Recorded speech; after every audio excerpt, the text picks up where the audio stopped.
अस्सलाम वालेकुम, welcome back to रिजीन फॉर टीवी। आज एक बहुत ही ज़बरदस्त लतीफ़ा स्टोरी के साथ हाज़िर हूँ। वीडियो को लाइक कर दें और चैनल को सब्सक्राइब कर दें। कल रात एक हसीना ने फ्रेंड रिक्वेस्ट एक्सेप्ट की। मैंने हमेशा की तरह 1 सेकंड में उसके इनबॉक्स में छलांग लगा दी। उसने पूछा, साहब आपका क्या हाल है? मैंने डरते डरते कहा कि जी मैं ठीक हूँ। उसने कहा, अपना मोबाइल नंबर दीजिए प्लीज़। अचानक यूं लगा ज़मीन की गर्दिश थम गई है। फ़ज़ा में वायलिन बजने लगे।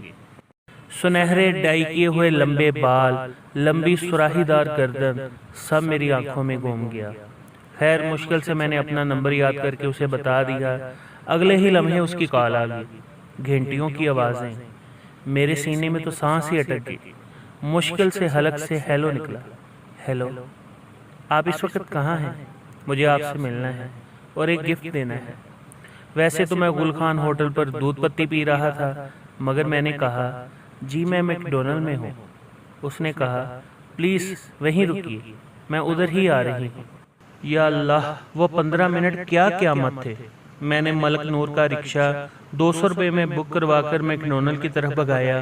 खैर उससे पहले पहुँचने में कामयाब हो गया। और फिर वो आई, लंबी काले शीशों वाली कार, खूबसूरत लिबास, हिरनी की तरह मटकती हुई वो मेरी टेबल पर आई। उसके हाथ में एक बड़ा सा गिफ्ट पकड़ा हुआ था। मुझे लगा मेरी बरसों की रियाजत काम आ गई। वो सामने बैठी, चेहरे से काला चश्मा उतारा, अपनी झील जैसी आंखों से कातलाना नज़र मुझ पर डाली। गिफ्ट ओपन करना शुरू कर दिया। अंदर से एक बड़े साइज का शीशा निकला और मेरे चेहरे के सामने करते हुए बोली, मुझे लगता है आपके घर में आईना नहीं है, इसमें गौर से अपनी आलू जैसी शक्ल देखो। क्या तुम्हें लगता है कि कोई लड़की तरस खाकर भी तुमसे बात कर सकती है?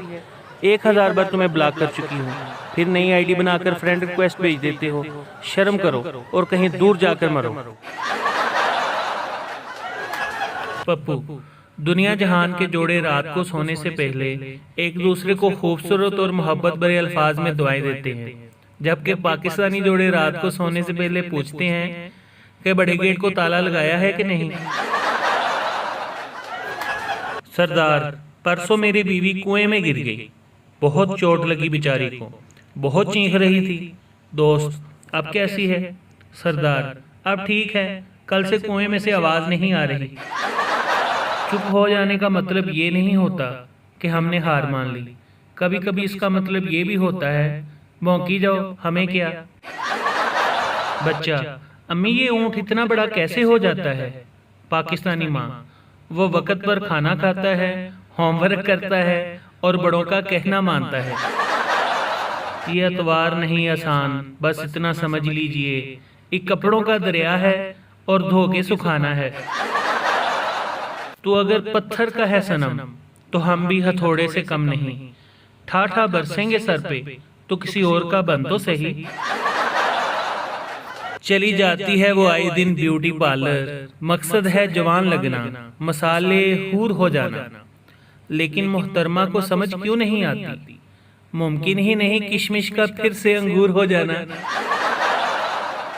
उससे बिछड़े तो मर जाएंगे, कमाल का वहम था, बुखार तक ना हुआ। लफ्जों में इतना जहर कहाँ से लाते हो? लगता है सांप फ्राई करके खाते हो।